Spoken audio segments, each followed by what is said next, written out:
शहर से विवाह करके आई राधा जब से अपने ससुराल एक गांव में आई तब से देख रही थी घर में उसकी बुजुर्ग दादी सास का अपमान होता हुआ। घर के उसके पति सुरेश के अलावा उसकी सास और दादी सास थी, बस 4 लोगों का परिवार। उसने ये बात अपने पति सुरेश से कही तो वह बोला, ये घर की औरतों का मामला है, मैं इसमें क्या कर सकता हूँ। राधा समझ गई, जो कुछ करना है उसे अकेले ही करना होगा। जब भी उसकी सासू माँ दादी सास का अपमान करती वह विचलित हो जाती। उसके मायके में उसके पापा और मम्मी तो दादी का कितना ख्याल रखते हैं, और वहाँ एक बड़ी बुजुर्ग का तिरस्कार हो रहा है। वक्त पर खाना ना देना, बेवजह बातें सुनाना, चलते हुए ताने कहना। राधा को लगता उसे अपनी सास पर इस पर बात करनी चाहिए, मगर फिर मन में आया, कहीं मैं सास में से ये सब कहूँगी तो सासू माँ आप दादी माँ का तिरस्कार मत किया करो तो कहेंगी कि कल की बहू आकर मुझे उपदेश दे रही है, और बात बजाय बनने के बिगड़ जाएगी। आखिर उससे एक उपाय सोचा। वह रोज अपने काम निपटाकर दादी सास के पास जाकर बैठ जाती और उसके पैर दबाने लगती। राधा की सासू माँ ने जब यह नोटिस किया कि राधा ज्यादा दादी सास के पास बैठने लगी है तो यह सब उन्हें पसंद नहीं आया, और एक दिन राधा को गुस्से से पूछा, बहू तुम वहाँ क्यों बैठती हो। राधा ने अनजान बनते हुए पूछा, माँ जी कुछ काम है, आपको बताइए ना। काम को छोड़, पहले ये बता तू वहाँ क्यों बैठती है। माँ जी मेरे पिताजी ने कहा था कि जवान लड़कों के साथ कभी बैठना ही नहीं, जवान लड़कियों के साथ भी कभी मत बैठना। जो घर में बूढ़े बड़े हों उनके पास बैठना, उनसे शिक्षा लेना। हमारे घर में सबसे बूढ़ी यही है। अब आप ही बताइए मैं किसके पास बैठूं। तुम्हारे पिताजी ने कहा था ये वहाँ के तौर तरीके हमारे घर नहीं चलेंगे, यहाँ तो हमारे तौर तरीके ही चलेंगे, समझी। माँ जी मुझे भी यहाँ के तौर तरीके सीखने हैं, इसलिए तो मैं उनसे पूछती रहती हूँ कि मेरी सास आपकी सेवा कैसे करती है, ताकि मैं भी आपकी तरह आपकी सेवा कर सकूं। अच्छा, तो क्या कहा बुढ़िया ने। माँ जी दादी जी बोल रही थी कि अगर मेरी बहू समय पर भोजन दे, मुझे ताने ना दे, तो मैं उसे ही सच्ची सेवा मान लूँ। अच्छा, तो क्या तू भी ऐसा ही करेगी।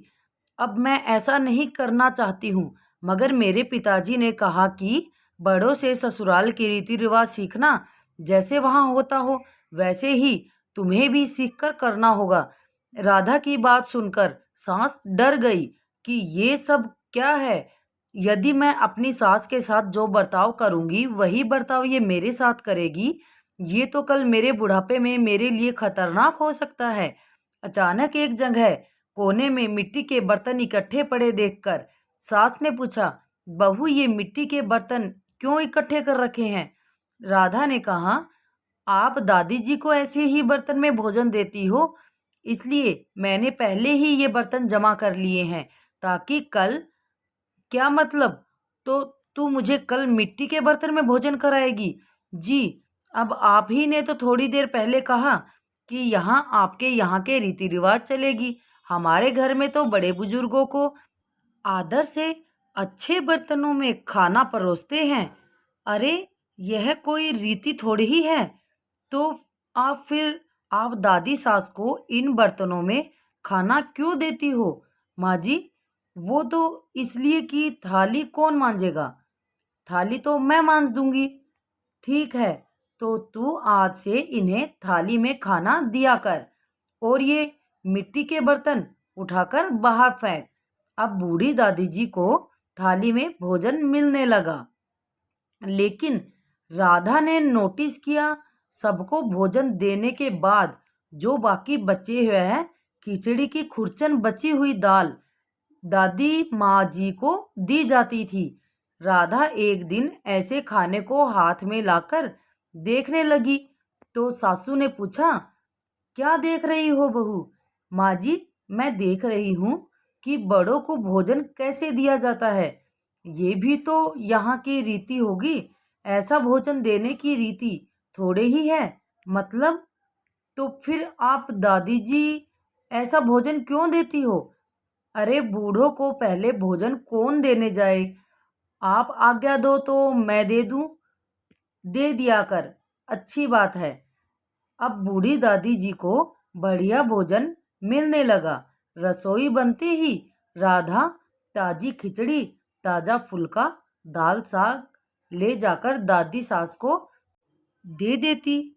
दादी माँ जी तो मन ही मन आशीर्वाद देने लगी। दादी माँ जी दिन भर एक खटिया में पड़ी रहती और वह खटिया भी लगभग टूटी हुई थी। उसमें से बंदरवार की तरह मूंज नीचे लटकती थी। राधा ने उसे बड़े गौर से देखा तो ये सब देख रही उसकी सासू माँ बोली, अब क्या देख रही हो? माँ जी, देख रही हूँ कि बड़ों की खाट कैसे दी जाती है। अरे नहीं, तुम गलत समझ रही हो। बड़ों को ऐसी खाट थोड़े ही दी जाती है। यह तो टूट जाने के कारण ऐसी हो गई है। अच्छा, तो दूसरी क्यों नहीं बिछा देती? एक काम कर, तू बिछा दे दूसरी।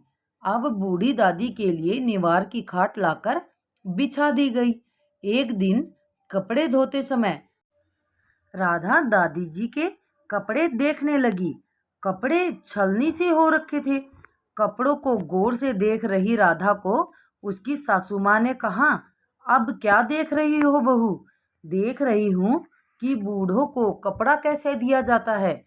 फिर वही बात, अरे कपड़ा ऐसे थोड़ी ही दिया जाता है।